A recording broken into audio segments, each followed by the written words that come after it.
tengah luasnya samudra, di dalam badai bergelora, Engkaulah jangkar hidupku. Tak sekalipun ku goyah, firman-Mu terangi langkahku, sumber damai dalam hidupku, dan ku aman di dalam-Mu. Penyertaan-Mu sempurna, sepasti mentari bersinar, begitu pun janji-Mu. Dalam segala perkara Engkau turut bekerja.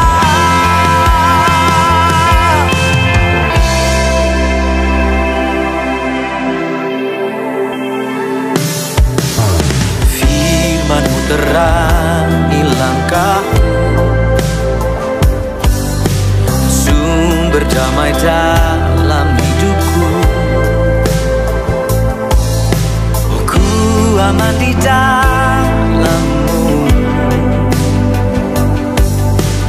Penyertaan-Mu sempurna, sepasti mentari bersinar, begitu pun janji-Mu. Oh, dalam segala perkara Engkau turut bekerja. Sepasti mentari bersinar, begitu pun janji-Mu. Oh, dalam segala perkara Engkau turut bekerja.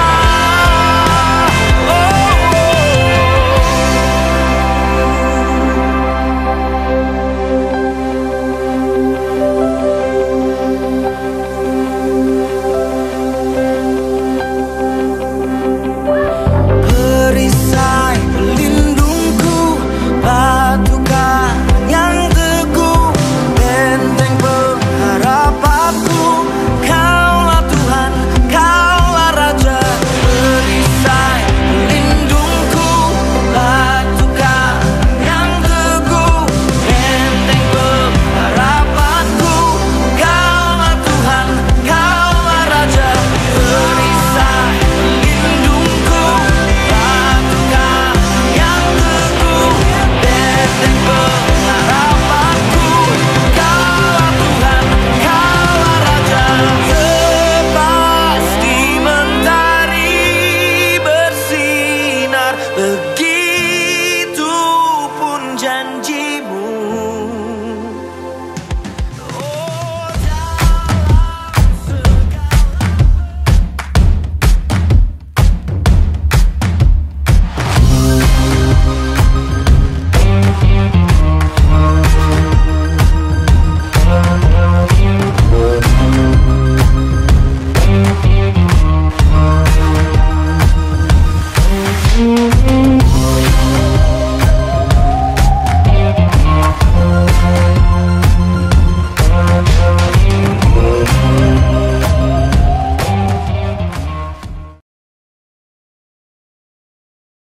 Shalom kepada jemaat yang dikasihi dalam kasih Yesus Kristus.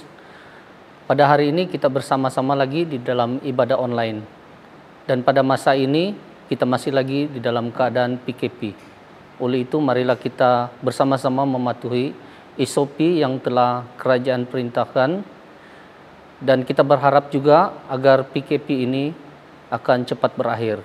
Baiklah, untuk meneruskan ibadah kita pada hari ini, Marilah kita terlebih dahulu masuk di dalam doa vutum. Dalam nama Allah, Bapa, Anak, dan Roh Kudus, turunlah kiranya anugerah dan sejahtera daripada Allah Bapa kita dan Tuhan Yesus Kristus. Amin.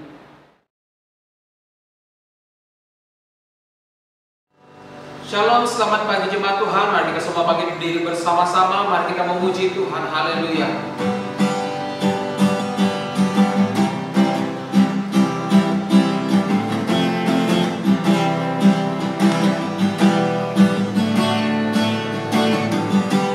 Tuhanlah kekuatan dan mazmurku, Dia gunung batu dan keselamatanku. Hanya padamu hatiku percaya, Kaulah menara dan kota perlindungan. Ku mau selalu bersyukur, bercintamu padaku takkan pernah berubah. Hatiku percaya, walau bumi bergoncang, gunung-gunung beraja, namun kasih setiamu tak pergi dariku.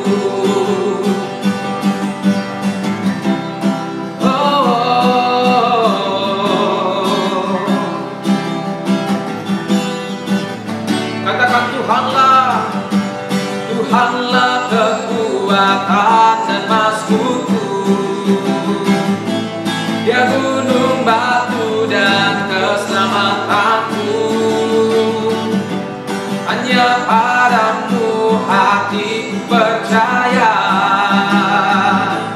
Kaulah menara dan kota perlindungan. Ku mau selalu bersyukur, ku mau selalu bersyukur, bercintamu padaku takkan pernah berubah. Hatiku percaya, walau bumi bergoncang, gunung-gunung beraja, namun kasih setiamu tak pergi dariku. Kau kekuatanku, topang hidupku, pagi keselamatan. Kau buktikan kasih setiamu, benteng hidupku, tak akan ku takut.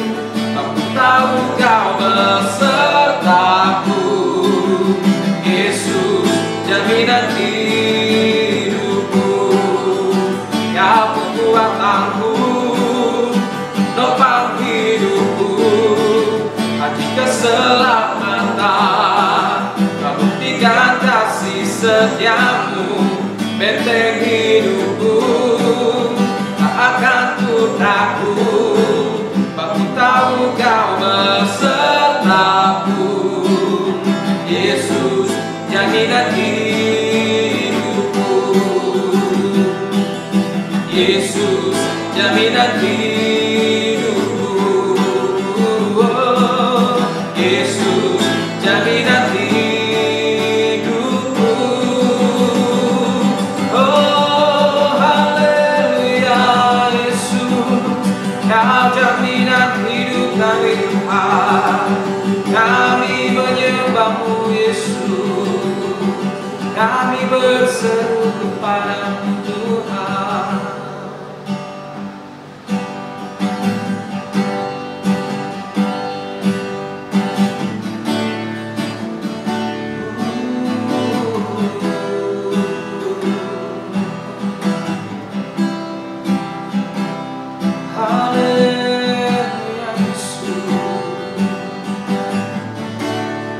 Kami berseru kepadamu ya Tuhan.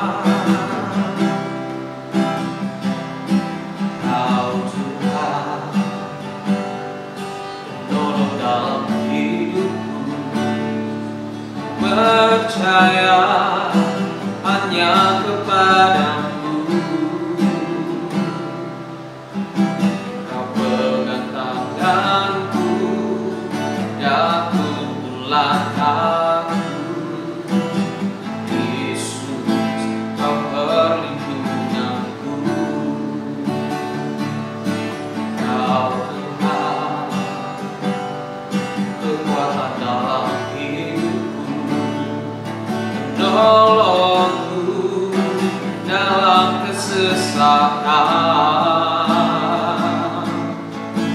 Kau pembantuku dan pertahananku, Yesus, Kau kemenanganku.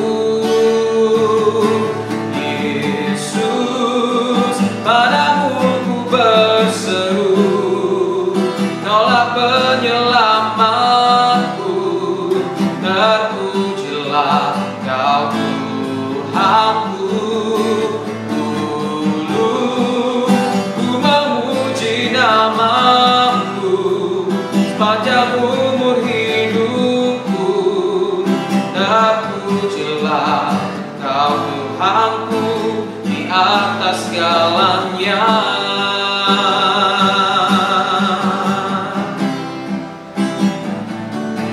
Kau Tuhan penolong dalam hidupku. Percaya hanya kepadamu. Kau pegang tanganku dan tuntun langkahku. Yesus, Kau perlindunganku. Kau Tuhan, Kau Tuhan, kekuatan dalam hidupku, menolongku dalam kesesakan. Kau pembantuku dan pertahananku. Yesus, Kau kemenanganku. Yesus, padamu ku berseru, Kaulah penyelamatku. Terpujilah Kau Tuhanku. Dulu ku memuji nama-Mu sepanjang umur hidupku. Terpujilah Kau Tuhanku di atas segalanya. Kaulah sumber kuatku, Kaulah kehidupanku. Oh, Kaulah pertahananku. Oh, ku percaya padamu.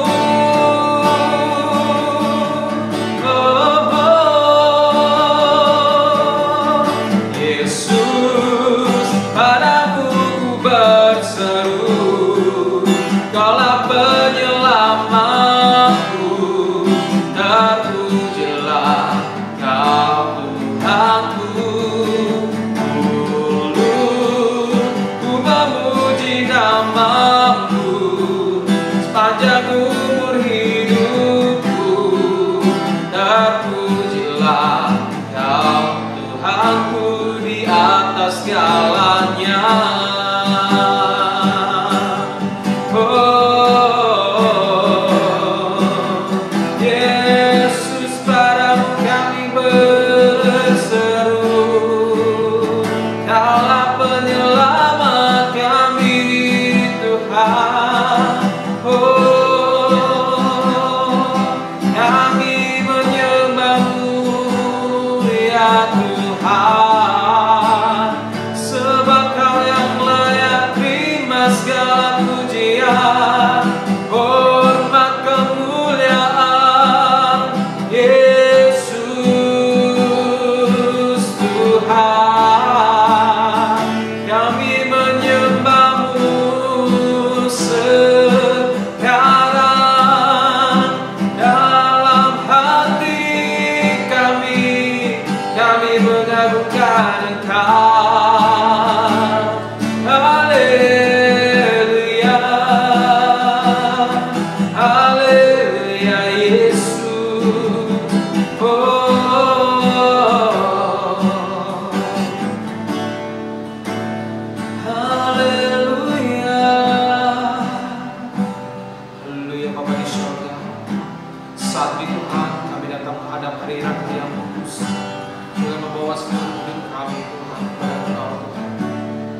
Saat ini Tuhan kami datang memohon pengampunan daripada Engkau Tuhan Yesus.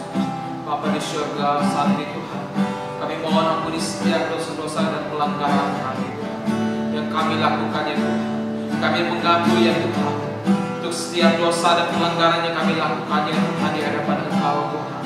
Bapa di surga, ampuni kami Tuhan, baik pikiran kami Tuhan, bahkan mata kami melihat Tuhan, bahkan bibir kami yang berbicara ya Tuhan, bahkan tangan kami yang melakukan ya Tuhan. Ampuni kami Tuhan Yesus, suci dan kuduskan hidup kami Tuhan. Bebaskan kami daripada ikatan dosa yang mengikat kami selama ini ya Bapa di surga. Oh haleluya Bapa di surga, saat ini Tuhan kami serahkan seluruh hidup kami kepada Engkau Tuhan, karena kami adalah milik-Mu ya Tuhan. Terima kasih Tuhan, terima kasih Yesus. Oh haleluya Bapa di surga, Engkau melihat hati kami Tuhan, Engkau melihat kerinduan hidup kami Tuhan. Terima kasih Tuhan. Terima kasih Yesus.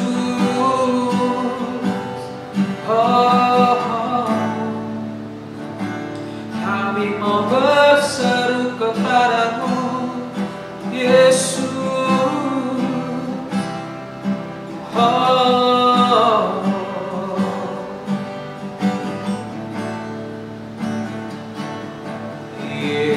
Yesus, padamu ku berseru, Kaulah penyelamatku, terpujilah Kau Tuhanku. Ku memuji namamu sepanjang umur hidupku, terpujilah Kau Tuhanku di atas segalanya.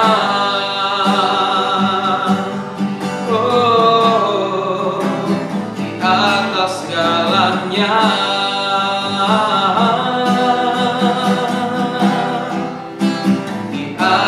segalanya.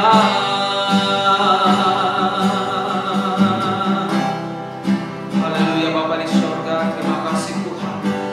Inilah pujian dan penyembahan kami Tuhan yang kami naikkan di hadapan Engkau Tuhan. Kerinduan hati kami Tuhan, dan doa ampunan yang kami naikkan di hadapan Engkau sebentar kali Bapa. Terima kasih Tuhan, terima kasih Yesus. Hanya di dalam nama Tuhan Yesus. Haleluya. Amin.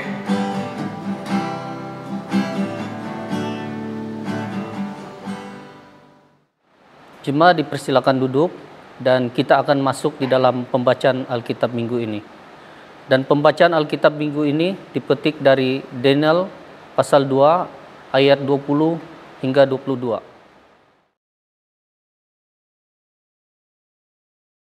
Terpujilah nama Allah dari selama-lamanya sampai selama-lamanya, sebab daripada Dialah hikmat dan kekuatan.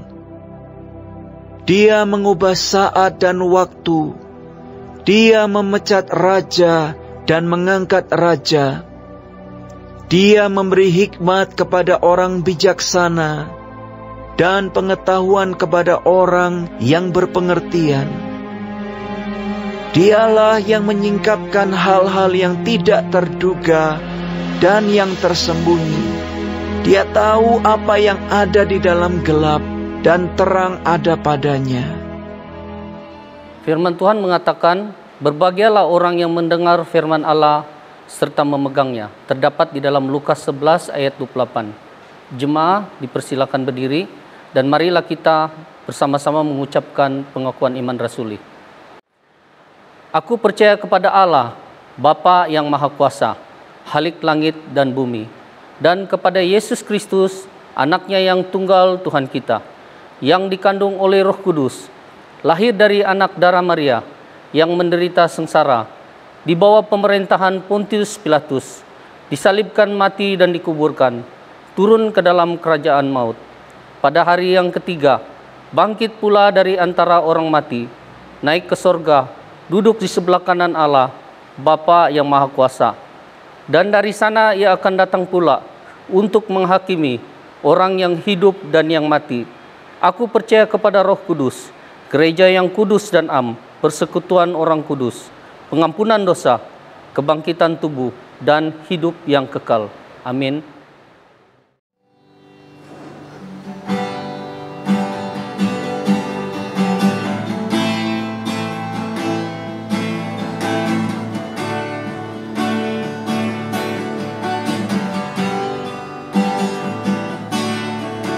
Sinar kemuliaan-Mu Bapa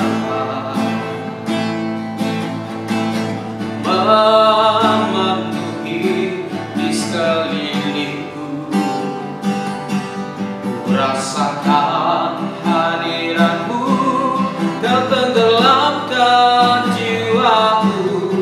Ku ingin tetap tinggal bersama-Mu. Sinar kemuliaan-Mu Bapa memenuhi di sekelilingku. Ku rasakan hadirat-Mu yang tenggelamkan jiwaku. Ku ingin tetap tinggal bersama-Mu.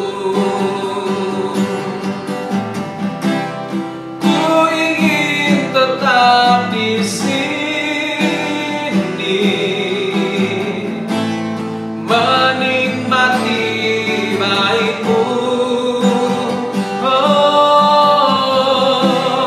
Ku ingin tetap di sini dan memandang indah wajah-Mu.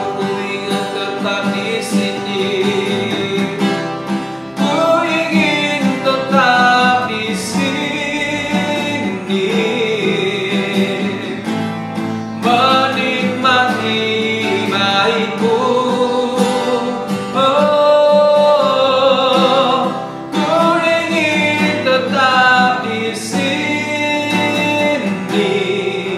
Dan memandang indah wajah-Mu, dan memandang indah wajah-Mu, dan memandang indah wajah-Mu.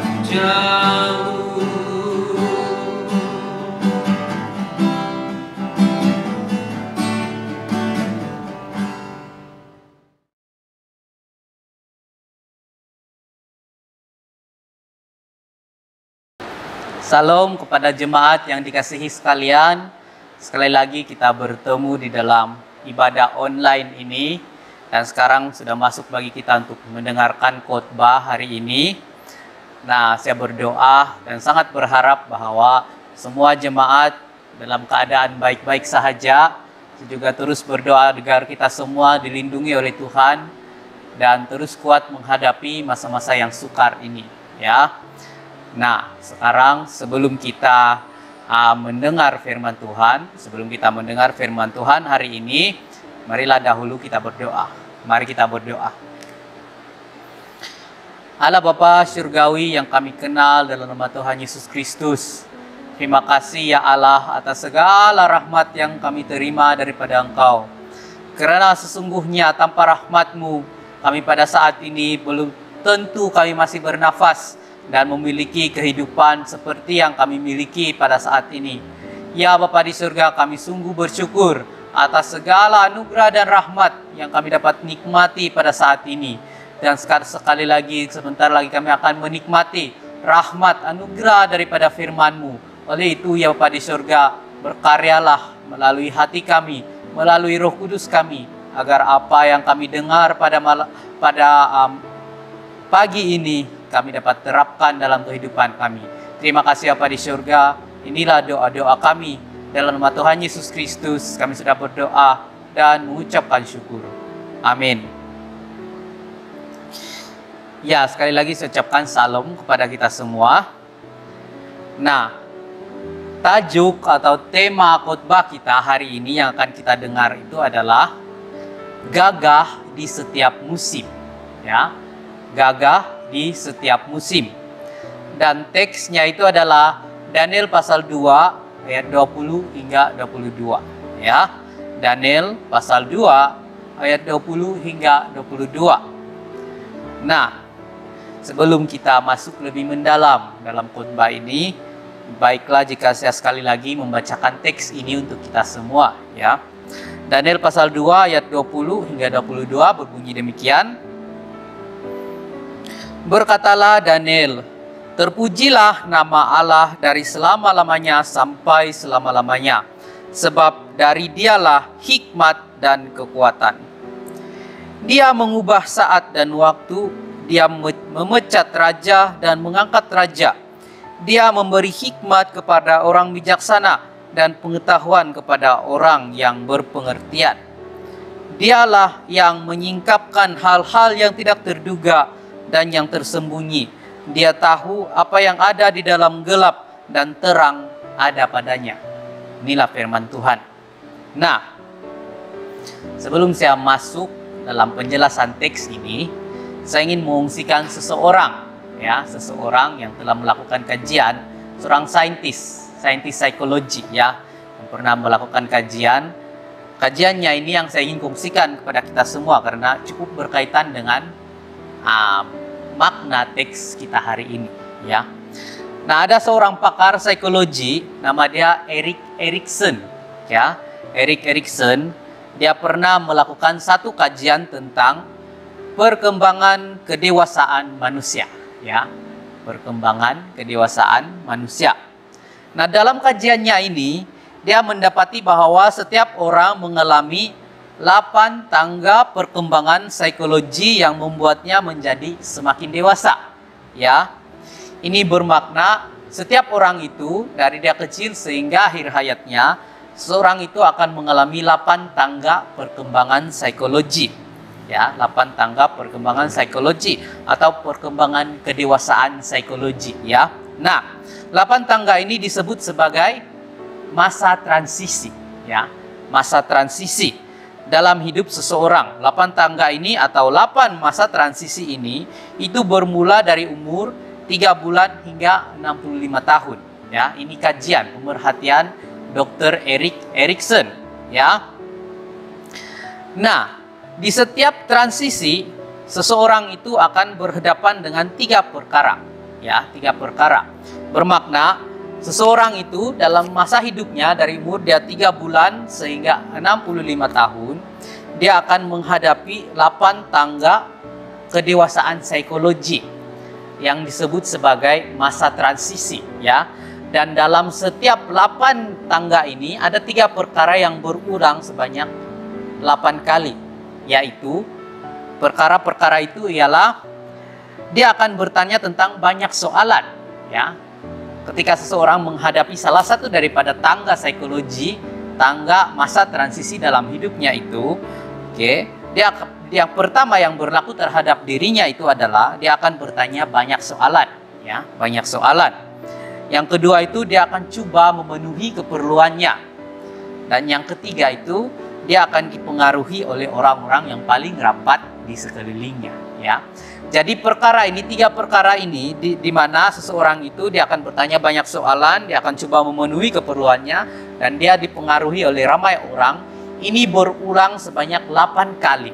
Menurut kajian Erik Erikson, masa transisi ini berulang sebanyak 8 kali dalam hidup seseorang, sehingga umurnya itu 65 tahun atau lebih dari itu, ya, atau mereka yang hidup lebih dari 65 tahun. Perkara ini akan berulang, ya. Nah, apa yang menarik dengan kajian Erik Erikson ini mengatakan bahwa dalam kehidupan seseorang pun itu ada musim-musimnya, ya. Itu ada musim-musimnya. Dengan kata lain, hidup seseorang itu ada 8 musim masa transisi yang dia akan hadapi, ya, dalam kehidupan seseorang. Ini menurut pemerhatian dan kajian Erik Erikson, ya. Lagipun, pernahkah kita semua terfikir atau pernahkah kita perasan dalam kehidupan kita selama ini, di mana soalan-soalan yang kita tanya ketika kita kecil dan soalan-soalan yang kita tanya pada saat ini, soalan-soalan tentang kehidupan, tentang ini, tentang itu, semasa kita kecil, soalan-soalan itu mudah kan? Mudah. Dan mudah difahami dan mudah dijawab. Tetapi ketika kita meningkat dewasa, semakin membesar, soalan-soalan kita tentang kehidupan ini itu menjadi semakin rumit.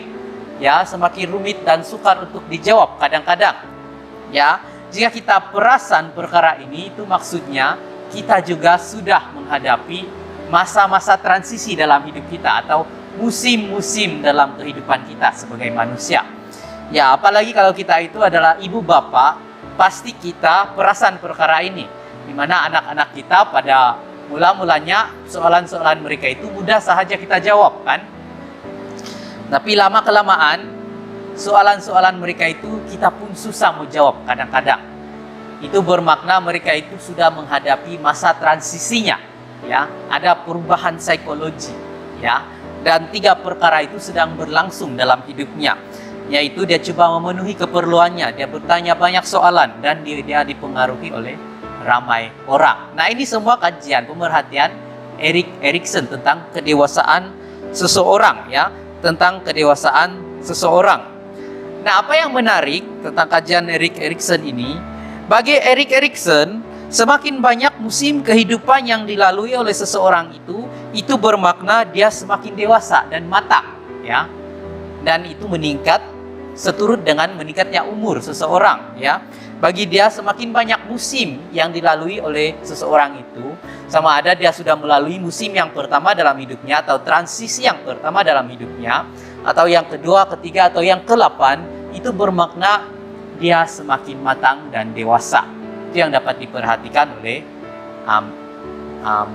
pakar psikologi ini, yaitu Erik Erikson. Nah, juga dia mendapati, ya, juga Erik Erikson ini mendapati bahwa seseorang yang sudah berada di tahap yang ke-7, ya, 8 tangga itu, seperti yang saya katakan tadi, seseorang yang sudah berada di tahap ke-7 perkembangan psikologinya, yaitu masa transisi yang kedua terakhir, tahap ke-7 kan ada 8 tahap saja, ya.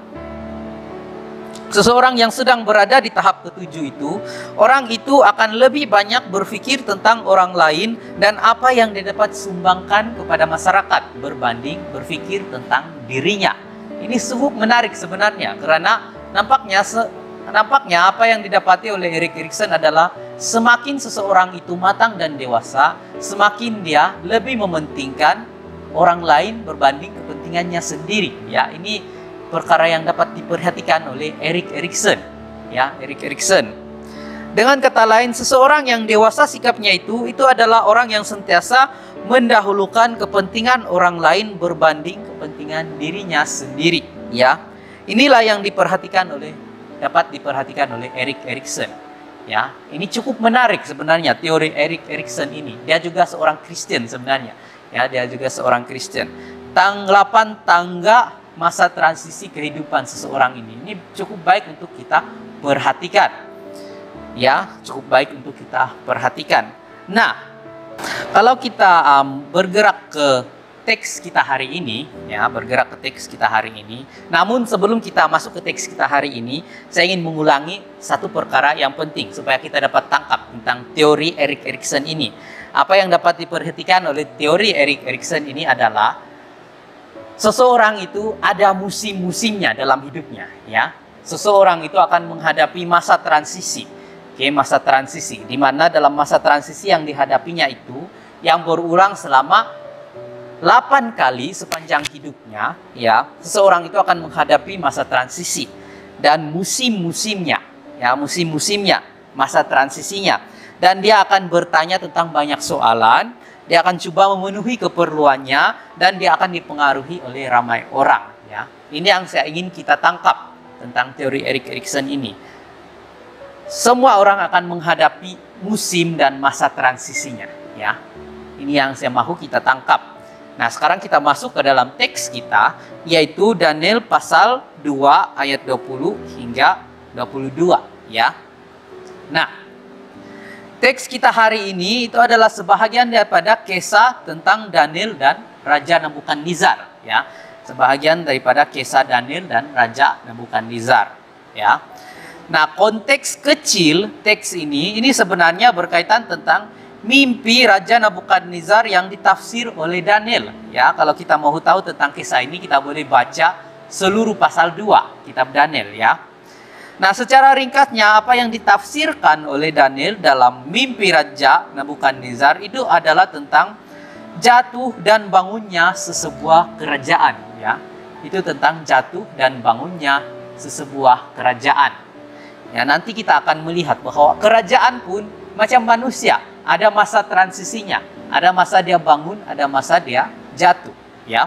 Nah, apa yang dapat ditafsirkan oleh Daniel dalam mimpi Raja Nabukadnezar itu adalah tentang kerajaan yang jatuh dan bangun dan pemimpin yang jatuh dan bangun, ya. Nah, kalau kita masuk dalam ayat 21, kalau kita masuk dalam ayat 21, biar saya membacakannya dahulu. Ayat 21, dia mengubah saat dan waktunya, dia memecat raja dan mengangkat raja, dia memberi hikmat kepada orang bijaksana dan pengetahuan kepada orang yang berpengertian. Saya terus lompat saja ke ayat 21 ya. Nah, jika kita melihat di sini apa yang dikatakan oleh Daniel, ya, apa yang dikatakan oleh Daniel di bahagian pertama ayat 21 kan, dia mengatakan dia atau Allah mengubah saat dan waktunya, dia memecat raja dan mengangkat raja. Nah, makna di sebalik kata-kata Daniel di sini, ini adalah maksud daripada kata-kata Daniel ini adalah ada masa sesebuah kerajaan itu jatuh dan ada masanya sesebuah kerajaan itu bangkit. Ya, ada masanya sesebuah kerajaan itu jatuh dan ada masanya sesebuah kerajaan itu bangkit. Itu makna kata-kata Daniel ini. Dan juga dia terus mengatakan bahwa dia memecat raja dan mengangkat raja.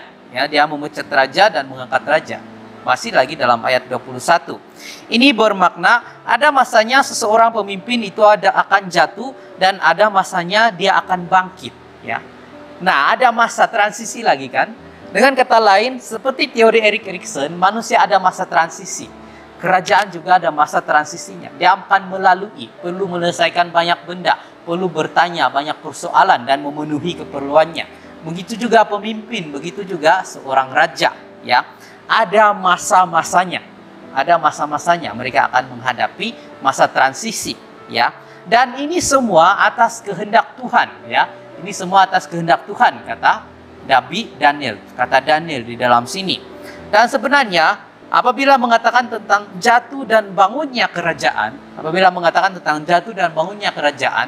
kita sebenarnya boleh melihat itu. Ya, kita sebenarnya di Asia sini kita boleh melihat itu.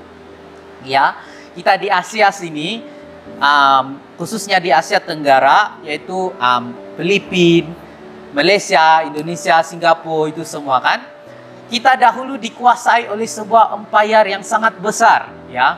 Empire Belanda dan Empire British, ya. Mereka ini selama lebih kurang 500 tahun menguasai kebanyakan tempat di Asia Tenggara. Tetapi selepas Perang Dunia Kedua, sekarang mereka dengan kerajaan mereka sahaja, ya, dengan negara mereka sahaja. Kecil saja negara mereka kalau dibandingkan dengan negara-negara kita sekarang ini. Dahulu maksudnya mereka itu bangkit, mereka itu kuat, tapi sampai satu masa seperti yang dikatakan oleh Nabi Daniel, mereka turun, ya, kuasa mereka diturunkan. Mereka tidak berkuasa lagi. Kalau kita perasan kata-kata Nabi Daniel ini dan teori Erik Erikson ini, kerajaan juga ada masa transisinya kan? Ada masanya dia bangun, ada masanya dia perlu menyelesaikan banyak perkara. Kerajaan British ketika Perang Dunia Kedua,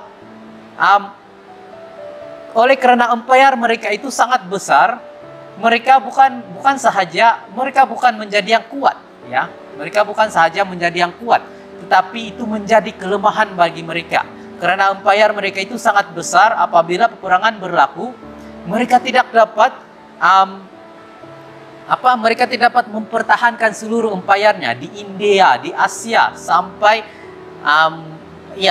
di Asia, di India, dan sampai di seluruh Asia Tenggara sini. Mereka tidak dapat pertahankan karena masa itu empire mereka terlalu besar, tetapi oleh karena mereka dalam masa transisi, mereka tidak dapat menyelesaikan semua, ya. Dan akhirnya hari ini kalau kita lihat, British hanya ada satu kerajaan di dalam pulau-pulau sahaja, ya. Kepulauan British. Disitulah kerajaan mereka. Tidak dapat dibayangkan bahwa 100 tahun yang lalu mereka itu pernah menguasai empire, pernah memiliki empire di seluruh dunia, ya. Ada masanya kerajaan turun, ada masanya kerajaan jatuh, kata Nabi Daniel. Ada masa transisi, kata Erik Erikson, ya, kata Erik Erikson. Nah, seterusnya kita terus saja melompat kepada ayat 22, ya, ayat 22. Di situ dikatakan, dialah yang menyingkapkan hal-hal yang tidak terduga dan yang tersembunyi. Dia tahu apa yang ada di dalam gelap dan terang ada padanya, ya, dan terang ada padanya. Nah, apa yang dikatakan oleh Daniel dalam ayat ini, ayat 22. Dia berkata dalam permulaan ayat 22, dia menyingkap hal-hal yang tidak terduga dan tersembunyi, ya. Dia menyingkap hal-hal yang tidak terduga dan tersembunyi. Nah, kata-kata ini cukup jelas sebenarnya, cukup jelas bagi kita. Karena kata-kata ini yang dimaksudkan oleh Daniel dengan dia itu adalah Allah, kan? Yaitu adalah Allah, ya. Nah, kata-kata ini cukup jelas menjelaskan tentang karakter Allah, yaitu karakter Allah yang Maha Tahu, ya. Karakter Allah yang Maha Tahu. Dengan kata lain, apa yang coba Daniel katakan di sini dengan menyingkap hal-hal yang tidak terduga dan tersembunyi, ini adalah menyatakan tentang karakter Allah, kemampuan Allah, kebolehan Allah yang mampu mengetahui segala sesuatu berbanding manusia, ya. Karakter Allah yang Maha Tahu. Dan juga ini juga mengingatkan kita tentang kata-kata Raja Daud, ya, dalam Mazmur 139. Salah satu kata-kata Raja Daud dalam Mazmur 139 itu berkata, tidak ada yang tersembunyi daripadamu, ya. Ini menyatakan tentang karakter Allah yang Maha Tahu, ya, karakter Allah yang Maha Tahu. Nah, seterusnya kalau kita terus membaca ayat ini, di situ Daniel ada berkata, dia katanya, dia tahu apa yang ada di dalam gelap dan terang ada padanya, ya. Dia tahu apa yang ada di dalam gelap dan terang ada padanya. Nah, kata-kata ini pun sebenarnya cukup menarik untuk kita renungkan, ya, untuk kita renungkan. Mengapa saya katakan demikian? Karena pada zaman kuno, ya, pada zaman kuno, yang membawa kesusahan seperti wabak penyakit, peperangan, dan kelaparan itu seringkali dikaitkan dengan kegelapan atau kuasa gelap, ya. Pada zaman kuno, fenomena-fenomena yang berlaku, fenomena-fenomena alam seperti peperangan, bencana alam, wabak penyakit, itu semua pada zaman itu, pada zaman kuno, itu semua dikaitkan dengan kuasa gelap, kegelapan, ya, kegelapan. Sesuatu yang tidak dapat difahami oleh manusia, mengapa itu berlaku, itu seringkali dikaitkan dengan kuasa gelap pada zaman kuno, ya. Dikaitkan dengan kegelapan. Nah, yang menarik di sini tentang kata-kata Daniel ini adalah apabila dia berkata, terang ada padanya. Terang ada padanya, ya. Bermakna Allah mengetahui jalan keluar daripada fenomena yang manusia tidak pahami.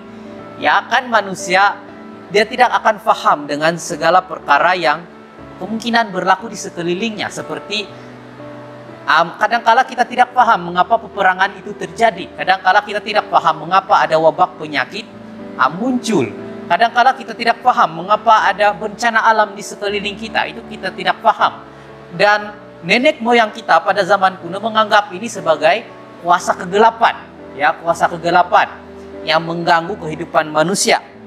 Namun apabila Daniel berkata, ya, Daniel berkata, terang ada padanya, bermakna Allah, ya, apa yang dikatakan oleh Daniel, bermakna Allah ada jalan keluar, ya, ada jalan keluar untuk manusia yang tidak memahami segala sesuatu yang berlaku di sekelilingnya, ya. Bermakna Allah ada jalan keluar untuk manusia bagi bencana-bencana yang berlaku di sekeliling manusia yang dia tidak pahami. Itu yang dimaksudkan dengan Daniel, terang ada padanya. Terang ada padanya. Nah, juga di situ Daniel berkata, dia tahu apa yang ada di dalam gelap. Kita balik sedikit tentang kata-kata Daniel.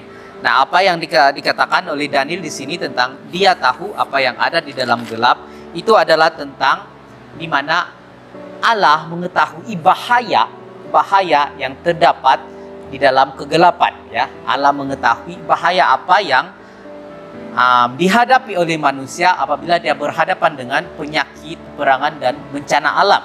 Bahaya itu adalah kematian, dan Allah tahu tentang itu. Sebab itulah dia ada jalan keluar untuk manusia. Inilah yang dikatakan oleh Daniel. Sebenarnya 3 ayat ini sahaja menyatakan banyak perkara, ya, menyatakan banyak perkara yang coba dinyatakan oleh Nabi Daniel, ya, Nabi Daniel. Sebenarnya kata-kata ini dia ucapkan sebelum dia berjumpa dengan Raja Nabukadnezar, ya, sebelum dia berjumpa dengan Raja Nabukadnezar. Nah,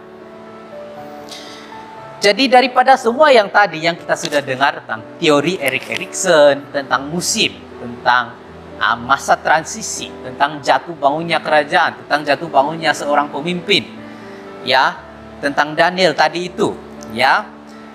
Kira-kira apa yang kita dapat terapkan dalam kehidupan kita hari ini, ya? So, kira-kira apa yang dapat kita pelajari daripada teks ini, daripada segala perkara yang kita sudah dengar tadi, ya? Nah, mari kita kembali sebentar kepada tema kita, ya. Tema kita hari ini itu adalah gagah di setiap musim, atau kalau saya boleh mengubahnya, gagah di setiap masa transisi, ya, gagah di setiap masa transisi. Nah, dalam permulaan tadi saya ada menguksikan tentang kajian Erik Erikson, kan, kajian Erik Erikson. Nah, hidup manusia ini menurut kajian Erik Erikson itu, hidup manusia ini ada musim-musimnya, ya, ada masa transisinya. Kalau menurut perkiraan Erik Erikson itu, daripada umur 3 bulan seseorang itu sehingga pada 65 tahun dan yang seterusnya, sekurang-kurangnya dia akan menghadapi 8 masa transisi, ya, 8 masa kedewasaan psikologi, ya, kedewasaan psikologi.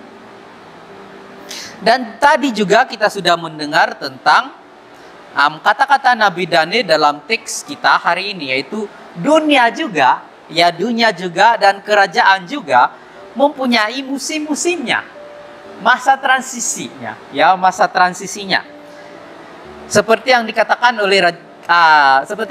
oleh Nabi Daniel, raja diangkat dan diturunkan, kerajaan diangkat dan diturunkan, ya, kerajaan diangkat dan diturunkan.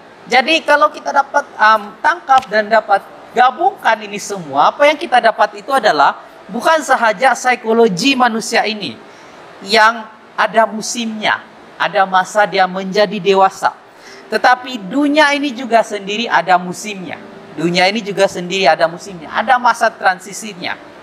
Sebab itulah dalam kitab Pengkhotbah dia mengatakan, ya, kitab Pengkhotbah itu adalah kitab yang banyak menyatakan tentang pengetahuan, ya, pengetahuan kuno, pemerhatian kuno. Seperti kalau saya boleh samakan, teori Erik Erikson ini sebenarnya hampir sama, ya, hampir sama dengan dapatan-dapatan yang diperolehi oleh kitab Pengkhotbah, ya. Cuma kitab Pengkhotbah itu lebih upgrade, ya, lebih hebat menurut saya berbanding teori Erik Erikson saja. Jadi apa yang dapat kita perolehi di situ adalah psikologi manusia itu bukan sahaja psikologi manusia yang ada musimnya, ya, tetapi dunia ini juga ada musimnya. Seperti kata Pengkhotbah, segala sesuatu ada musimnya, ya, segala sesuatu ada musimnya menurut Pengkhotbah, kan. Nah, disinilah apabila kedua-duanya ini berlaku dalam kehidupan seseorang secara serentak, ya, disinilah konflik itu terjadi. Mengapa saya katakan demikian? Ketika kita berada pada masa transisi, pada musim kita, ketika kita berada pada masa kita lemah, vulnerable, kita sedang coba naik untuk tingkat psikologi kita yang seterusnya, daripada 8 tingkat itu. Dan tambahan pula, di sekeliling kita itu ada orang-orang yang coba mempengaruhi kita. Kita pun kan kita dalam masa transisi itu kita akan dipengaruhi oleh ramai orang. Kita coba memenuhi keperluan kita. Kita coba menjawab banyak persoalan. Itu kan masa transisi kita. Dan secara tiba-tiba dunia pula berada pada masa transisinya. Ya, pada masa transisinya. Dan ini semua kedua-dua berlaku. Disitulah terjadinya konflik. Ya, disitulah tekanan itu terjadi. Disitulah tekanan itu terjadi. Ya, apabila dunia pun ada masanya di mana dia berubah, dia sedang berubah, dia sedang berada di masa transisi. Kerajaan naik, kerajaan turun, pemimpin naik, pemimpin turun. Ya, kita ada perdana menteri, kita ada timbalan perdana menteri yang baru kan? Ya, mereka juga ini menghadapi masa transisi. Dan kita juga dalam kehidupan kita perlu menjawab banyak persoalan. Kita perlu memenuhi keperluan kita, banyak-banyak keperluan kita. Di sekeliling kita pula ada orang-orang yang silih berganti. Ya, ada orang-orang yang silih berganti. Dan bila kedua ini berlaku serentak, disitulah ada ramai orang yang menjadi tekanan, ya, menjadi tekanan.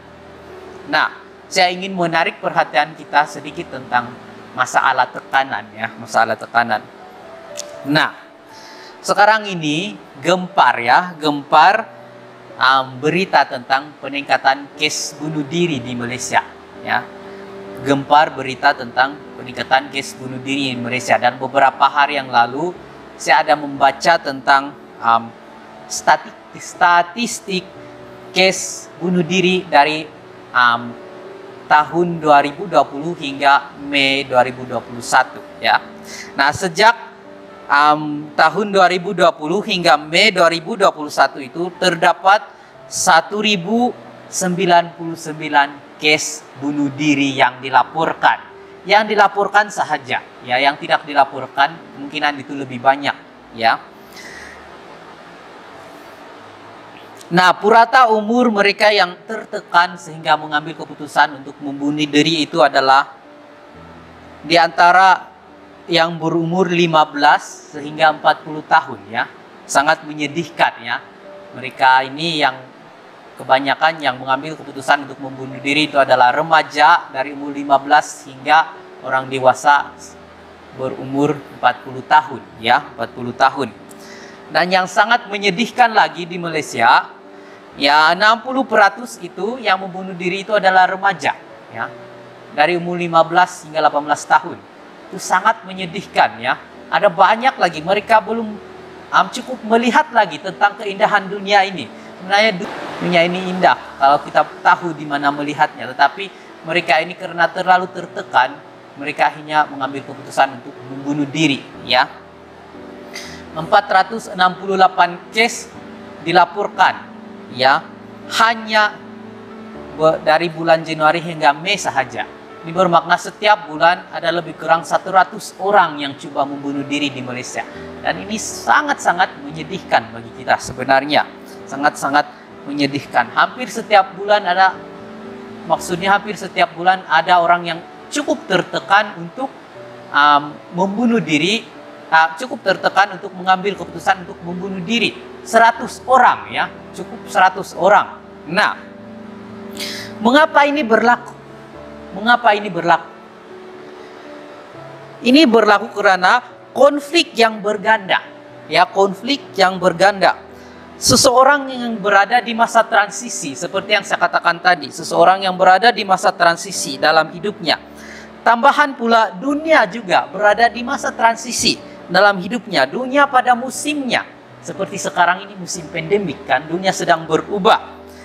Dunia sedang berubah dan konflik berganda.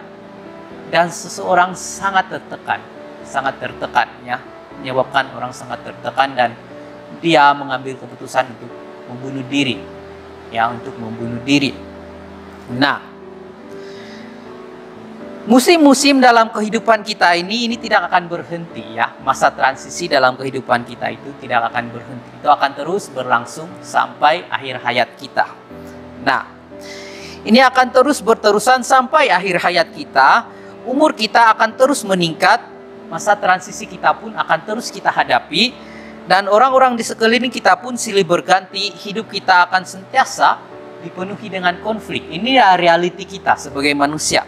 Ya, inilah realiti kita sebagai manusia. Sebenarnya kita tidak tahu, ya, 3-4 tahun dari sekarang, wabak apa pula yang akan menyerang dunia. Ya, masa transisi bagaimana pula yang akan dihadapi oleh dunia, itu kita tidak tahu. Inilah realiti kita. Kita memang akan ditekan, ya, ditekan oleh keadaan kita sendiri, psikologi kita yang berada pada masa transisi, dan dunia juga yang berada pada masa transisi, pada masa transisinya, pada musimnya, ya. Nah, namun hanya ada satu sahaja yang saya dapat katakan, ya, hanya ada satu sahaja yang saya dapat katakan di sini. Pada setiap konflik yang kita berjaya harungi, setiap konflik dalam kehidupan yang kita berjaya harungi, itu akan membuatkan kita lebih gagah menghadapi konflik yang seterusnya. Ya, maksudnya setiap satu konflik yang kita berjaya harungi dan kita berjaya dan kita survive, bilang orang Inggris, ya, itu akan membuat kita lebih gagah dan lebih bersedia untuk menghadapi konflik yang seterusnya, masalah yang seterusnya.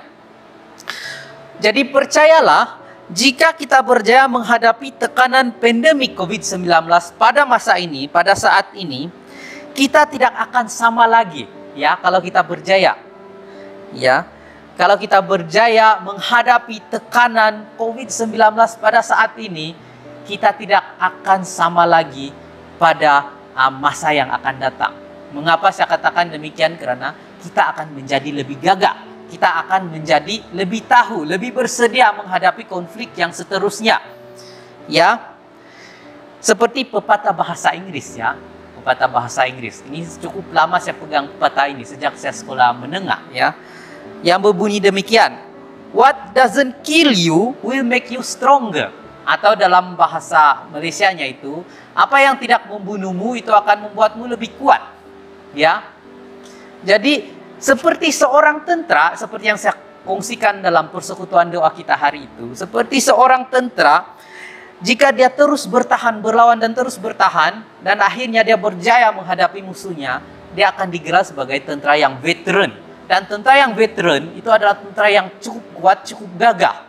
Ya, cukup kuat dan cukup gagah. Kita juga kalau kita berjaya menghadapi masalah pandemik kita hari ini, kita tidak akan sama lagi. Kita akan lebih gagah.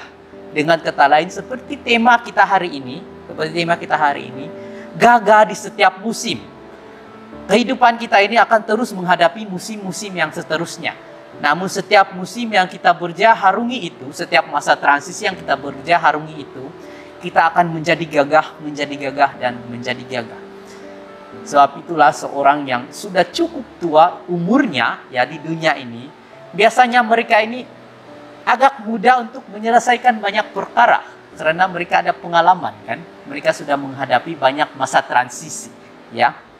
Nah, itu yang pertama. Yang kedua yang saya boleh katakan di sini adalah, kalau kita mengingati ketika Allah berfirman dalam kitab Kejadian pasal 2 ayat 17, ya, kitab Kejadian pasal 2 ayat 17, ini adalah ketika Allah memberi amaran kepada manusia supaya jangan memakan buah daripada pohon pengetahuan, ya.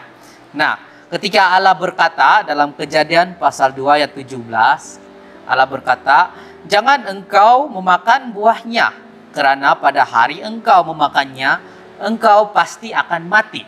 Ya, kita masih ingatkan kata-kata ini. Nah, perkataan mati di situ, ya, yang saya ingin menarik perhatian kita dengan perkataan mati di situ. Perkataan mati di situ itu bermakna bahwa manusia itu terdedah kepada bahaya dunia ini, ya. Ketika pada masa engkau memakannya, engkau akan mati. Apa yang Allah katakan di situ adalah, apabila manusia makan buah itu, manusia akan terdedah kepada bahaya dunia ini. Karena memang dunia ini penuh dengan bahaya. Kita pun tahu itu, ya. Dunia ini penuh dengan bahaya. Dahulu pun ada wabak juga, bukan masa ini saja ada wabak, ya. Nah, dengan kata lain, manusia akan terkeluar daripada perlindungan Allah semasa mereka berdosa.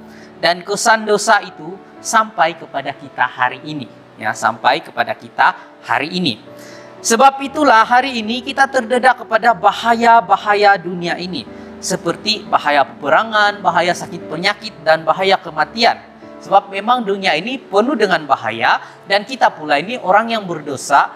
Secara tidak langsung kita ini sebagai orang berdosa, kita terkeluar daripada perlindungan Allah.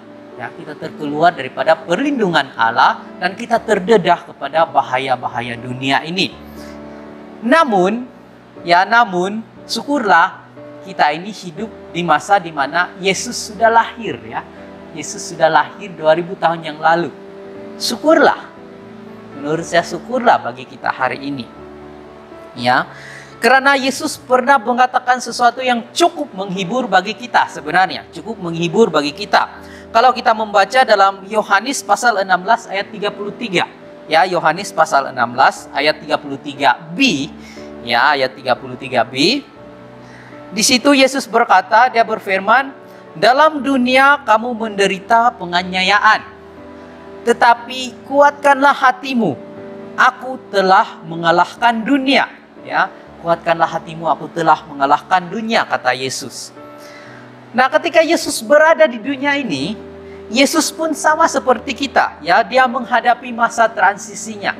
Ya, dia perlu menjawab banyak persoalan dalam hidupnya. Ramai orang yang bertanya soalan kepadanya. Ya, ramai orang yang coba mempengaruhinya. Orang-orang di sekelilingnya silih berganti.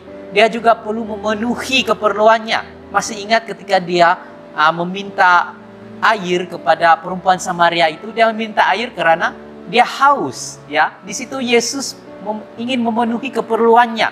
Jadi Yesus juga menghadapi masa transisi sama seperti kita, ya. Yesus juga menghadapi masa transisi sama seperti kita.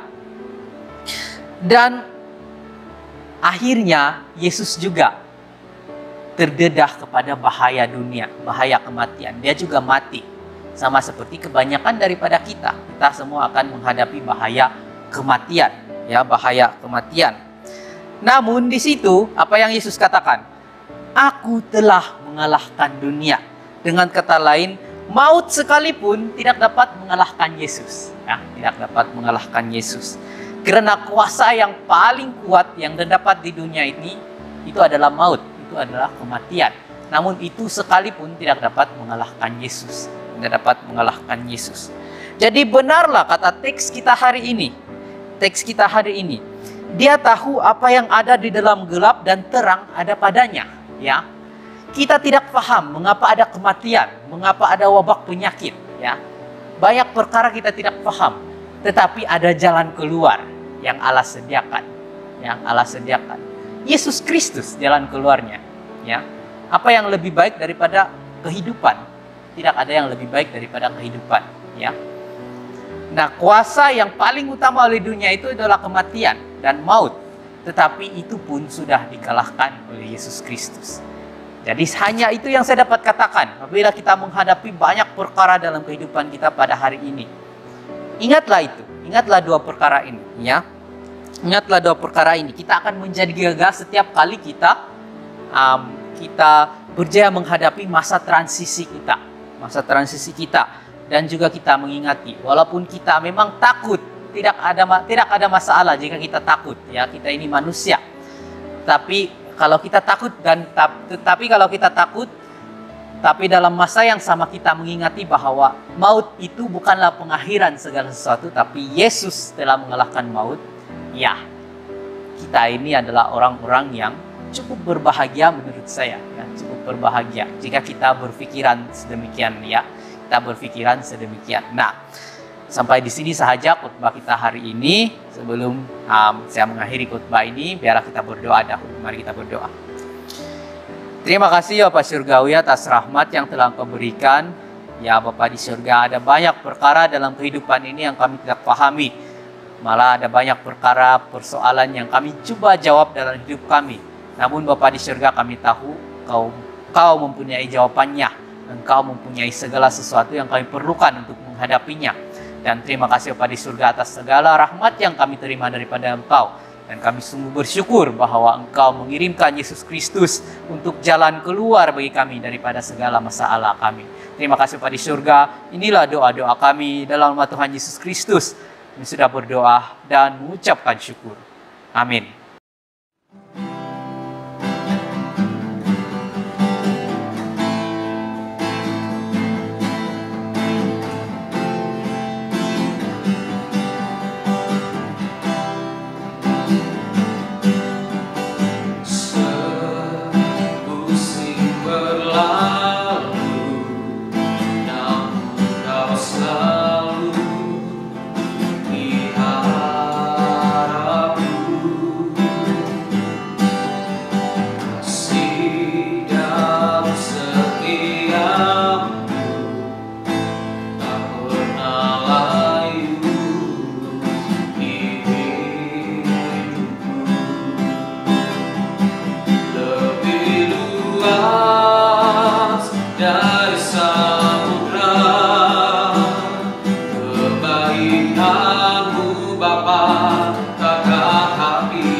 cakrawala, tak terbatas kasih-Mu.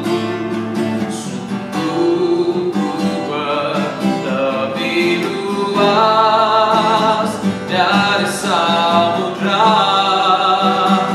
kebaikan-Mu Bapa takkan habis di hidupku. Lebih tinggi dari cakrawala, tak terbatas kasih-Mu. Sungguh bersyukur.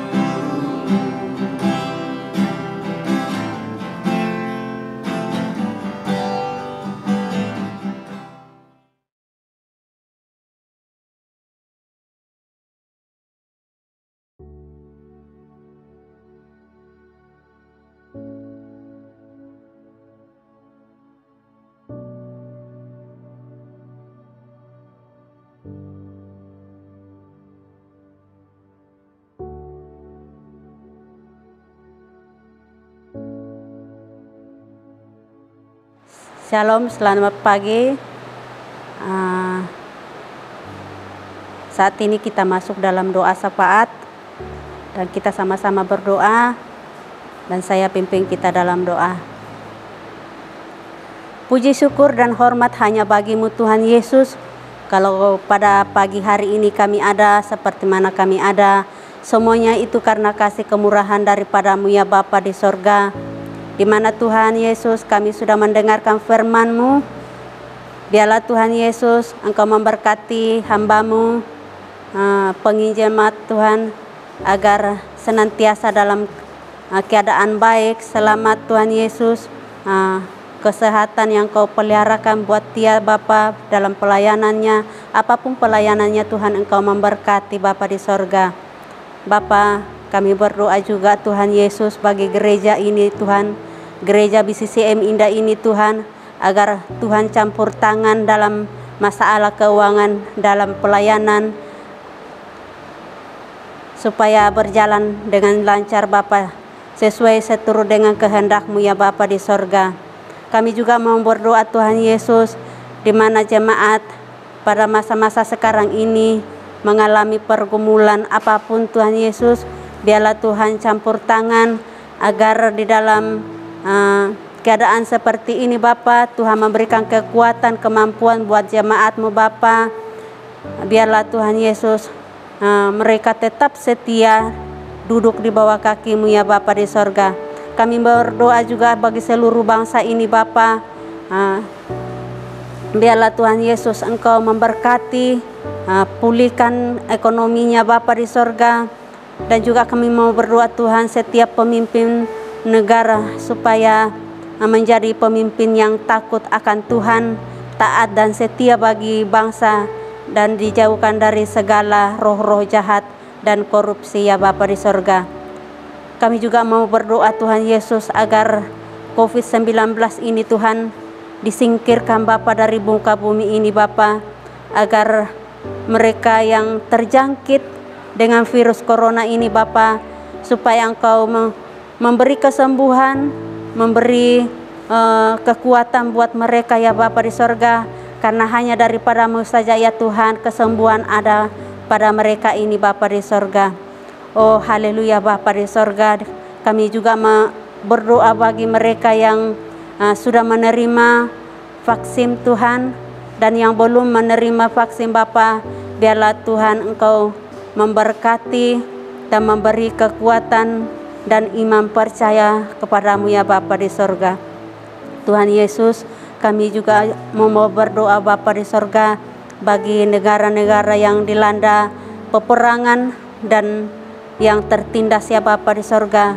Kami mohon belas kasihan daripada-Mu Tuhan, supaya Engkau memperdamaikan, supaya dipulihkan Bapa, supaya mereka yang tertindas Bapa Engkau membebaskan dari penindasan ini ya Bapa di sorga.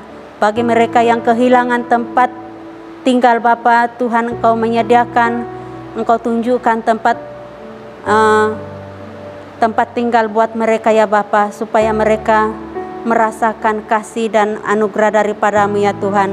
Tuhan Yesus, kami juga mau berdoa juga Bapa bagi jemaat yang sudah jauh daripada-Mu ya Bapa di sorga. Mari Tuhan Engkau lawat mereka, mari Tuhan Engkau menjamah mereka Bapa, agar mereka dapat kembali untuk memuji menyembah-Mu Bapa.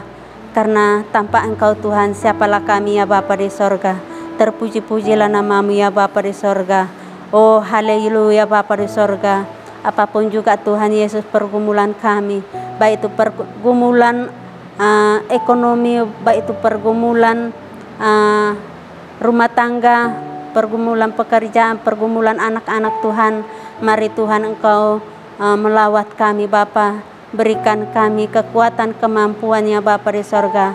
Pulihkan iman kami ya Bapa di sorga. Pada masa-masa pandemik ini Tuhan Yesus, kami tidak mampu Tuhan, tetapi Tuhan pasti menolong kami, pasti Tuhan memampukan kami untuk menghadapinya, untuk melalui masa-masa ini ya Bapa di sorga. Tuhan Yesus, biarlah Tuhan Yesus doa syafaat ini kami Tuhan berkenan di hadapan hadirat-Mu, karena Engkau adalah Allah yang maha dengar, maha mengetahui dan mengerti akan keadaan kami ya Bapa di sorga. Sungguh banyak yang kami mau sampaikan kepada-Mu ya Bapa, tetapi Tuhan yang mengerti akan keadaan kami, apa yang ada di dalam hati kami, pikiran kami, karena Engkau Tuhan yang luar biasa buat kami. Ini doa kami Tuhan, ucapan syukur kami yang kami bawa hanya di dalam nama Tuhan Yesus. Haleluya. Amin. Jemaat sekalian dipersilakan duduk. Buat masa ini kita masih lagi beribadah secara online. Seterusnya untuk pengumuman kita, pada setiap hari Rabu, yaitu pada jam 7.30 malam, persekutuan doa akan kita jalankan melalui aplikasi Google Meet. Jemaah dialu-alukan untuk turut sama menyertainya, dan jemaah bolehlah mendapatkan link aplikasi Google Meet untuk persekutuan doa melalui grup Indah Mandiri yang akan dimaklumkan pada setiap hari Rabu. Seterusnya pada setiap hari Jumaat, yaitu jam 8 malam, persekutuan belia dan remaja akan diadakan atas talian aplikasi dan akan dimaklumkan juga di dalam grup Indah Mandiri. Dan pengumuman yang seterusnya saya akan serahkan kepada penginjil. Salam kepada jemaat yang dikasihi semua. Di sini saya ada satu pengumuman untuk kita semua. Nah, di sini dengan sukacitanya saya ingin mengumumkan bahwa salah seorang daripada jemaat kita di sini, yaitu Abigail David Puah bersama dengan tunangnya, saudara John Joseph Sunggar. Mereka ini pada 31 bulan ini, pada 31 Julai, mereka akan menjalankan upacara nikah kudus di gereja ini. Ya, mereka akan menjalankan upacara nikah kudus di gereja ini.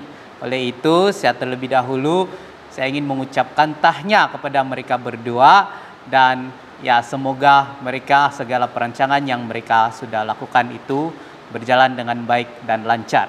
Ya, tahniah kepada mereka berdua. Sekali lagi terima kasih, dan terima kasih pengumuman daripada penginjil kita.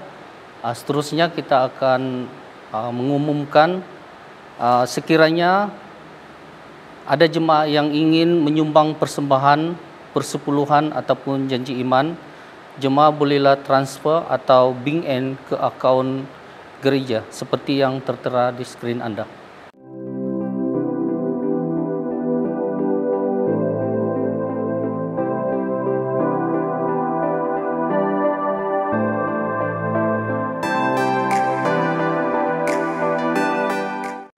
Jemaah dipersilakan berdiri. Marilah kita sama-sama mengucapkan doa syukur dan diikuti doa Bapa kami. Engkau sungguh besar dan berkuasa. Engkau mulia, semarak dan agung. Segala sesuatu di langit dan di bumi adalah milik-Mu. Engkaulah Raja Agung, penguasa atas segalanya. Segala harta kekayaan berasal daripada-Mu. Segala sesuatu Engkau kuasai dengan kekuatan dan kekuasaan-Mu. Engkau berkuasa membuat sesiapa saja menjadi orang besar dan kuat. Sekarang ya Allah kami mengucap syukur kepadamu dan kami memuji nama-Mu yang agung. Doa Bapa kami. Bapa kami yang di sorga, dikuduskanlah nama-Mu, datanglah kerajaan-Mu, jadilah kehendak-Mu di bumi seperti di sorga. Berikanlah kami pada hari ini makanan kami yang secukupnya, dan ampunilah kami akan kesalahan kami, seperti kami juga mengampuni orang yang bersalah kepada kami. Dan janganlah membawa kami ke dalam pencobaan, tetapi lepaskanlah kami daripada yang jahat, karena Engkaulah yang empunya kerajaan dan kuasa dan kemuliaan sampai selama-lamanya. Amin.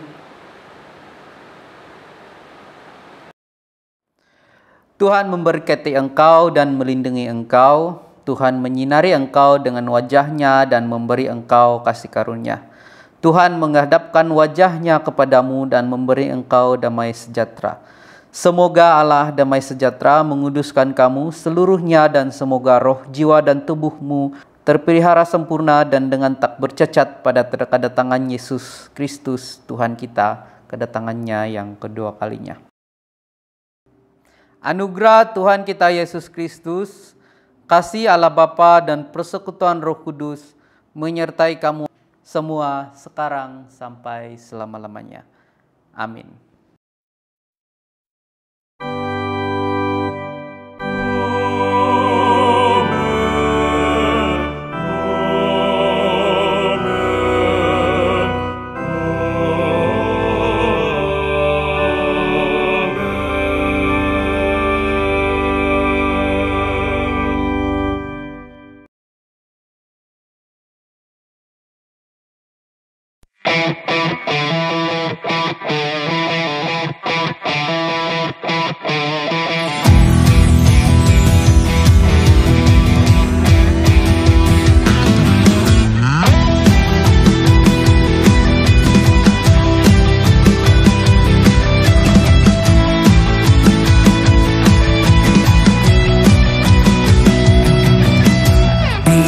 Setiap musim kehidupan,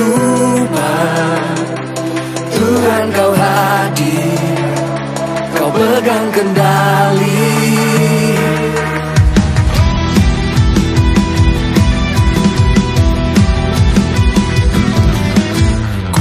Kuat firman-Mu meneguhkan, Kau Allah Immanuel, Allah Immanuel. Ajaib-Mu nyata, mujizat masih Kau kerjakan.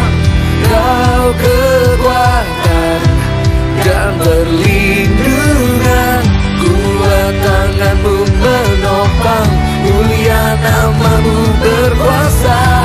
Aku bebenah, sebab Kau Allah yang bertindak.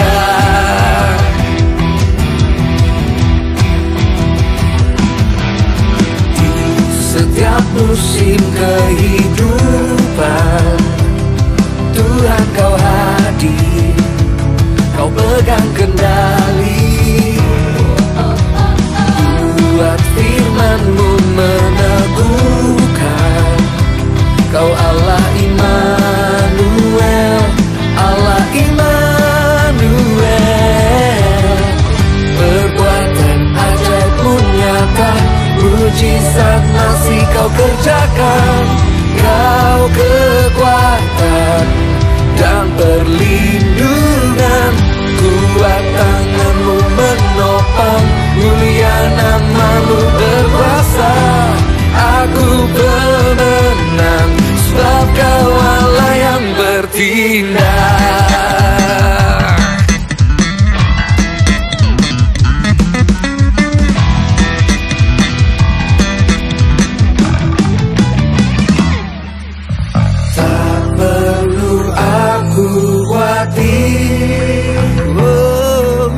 Tuhan berjanji kan menyertai, kuatkan dan ku teguhkan hati. Tuhan